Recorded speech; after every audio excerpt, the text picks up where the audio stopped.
ಚಿಕ್ಕಮಗಳೂರು ಜಿಲ್ಲೆಯಲ್ಲಿ ವರುಣನ ಆರ್ಭಟ ಮುಂದುವರೆದಿದೆ. ಭಾರೀ ಮಳೆಗೆ ರಸ್ತೆ ಪಕ್ಕದ ಹಾರ್ಡ್ವೇರ್ಗೆ ನೀರು ನುಗ್ಗಿದೆ. ಎಂಜಿ ರಸ್ತೆಯ ದುರ್ಗಾ ಹಾರ್ಡ್ವೇರ್ಗೆ ಮಳೆಯ ನೀರು ನುಗ್ಗಿದೆ. ನೀರನ್ನ ನಿಯಂತ್ರಿಸೋದಕ್ಕೆ ಹಾರ್ಡ್ವೇರ್ನ ಮಾಲೀಕ ಹರಸಾಹಸವನ್ನ ಪಡ್ತಾ ಇದ್ದಾನೆ. ಎಂಜಿ ರಸ್ತೆಯಲ್ಲಿ ಪಾರ್ಕಿಂಗ್ ಮಾಡಿದಂತಹ ಬೈಕ್ಗಳು ಕೂಡ ಜಲಾವೃತವಾಗಿವೆ. ಹಾರ್ಡ್ವೇರ್ನಲ್ಲಿ ಇದ್ದಂತಹ ಬಹುತೇಕ ವಸ್ತುಗಳೆಲ್ಲವೂ ಕೂಡ ಜಲಾವೃತವಾಗಿವೆ. ಒಂದು ಕಡೆ ಆತಂಕಕ್ಕೂ ಕೂಡ ಕಾರಣ ಆಗ್ತಾ ಇದೆ.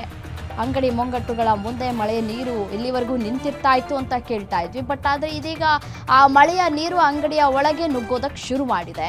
ಯಾಕೆಂದರೆ ಅತಿಯಾಗಿ ಮಳೆ ಆಗ್ತಾ ಇದೆ. ಇನ್ನೂ ಕೂಡ 1 ವಾರಗಳ ಕಾಲ ಮಳೆ ಮುಂದುವರಿಯುವ ಸಾಧ್ಯತೆ ಇದೆ ಅಂತ ಹೇಳಿ ಹವಾಮಾನ ಇಲಾಖೆ ಮುನ್ಸೂಚನೆಯನ್ನ ಕೂಡ ಕೊಟ್ಟಿದೆ. ದೃಶ್ಯಾವಳಿಗಳನ್ನ ಕೂಡ ಗಮನಿಸ್ತಾ ಇದ್ದೀರಿ. ನೀರು ಹೋಗೋದಕ್ಕೆ ಜಾಗ ಇಲ್ಲ. ಪ್ರತಿದಿನ ಮಳೆ ಆಗ್ತಾ ಇದ್ರೆ ಬಿಟ್ಟು ಬಿಡದೆ ಮಳೆ ಆಗ್ತಾ ಇದೆ. ಆ ನೀರು ಎಲ್ಲಿ ಹೋಗೋದಕ್ಕೆ ಸಾಧ್ಯ ಹೇಳಿ? ಚರಂಡಿ ವ್ಯವಸ್ಥೆ ಇದ್ರೂ ಕೂಡ ನೀರು ಎಲ್ಲಿ ಹೋಗುತ್ತೆ? ಹರಿಯೋ ನೀರಿಗೆ ಸಮಸ್ಯೆ ಆಗೋದಿಲ್ಲ. ಬಟ್ ಆದರೆ ಆ ಮಳೆಯ ನೀರು ಅತಿ ಹೆಚ್ಚಾದಾಗ ಈ ರೀತಿಯಾದಂತಹ ಅವಾಂತರಗಳು ಕೂಡ ಸೃಷ್ಟಿಯಾಗಿದೆ.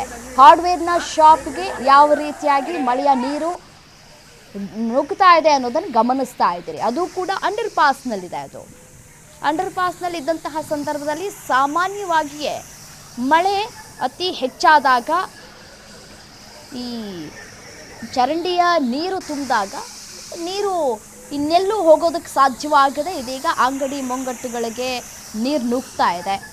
ಇಡೀ ಅಂಗಡಿ ಎಲ್ಲವೂ ಕೂಡ ಅಂಗಡಿಯಲ್ಲಿ ಇದ್ದಂತಹ ಹಾರ್ಡ್ವೇರ್ ವಸ್ತುಗಳೆಲ್ಲವೂ ಕೂಡ ಜಲಾವೃತವಾಗಿದೆ. ಅಷ್ಟರ ಮಟ್ಟಿಗೆ ಮಳೆ ಆಗ್ತಾ ಇದೆ. ರೋಸ್ ಹೋಗಿದ್ದಾರೆ ಅಲ್ಲಿನ ಜನರು. ಮಳೆ ನಿಂತರೆ ಸಾಕಪ್ಪ ಅನ್ನುವಷ್ಟರ ಮಟ್ಟಿಗೆ ರೋಸ್ ಹೋಗಿದ್ದಾರೆ. ಪ್ರತಿ ಅಂಗಡಿ ಮುಂಗಟ್ಟುಗಳಿಗೆ ನೀರು ನುಗ್ತಾ ಇದೆ.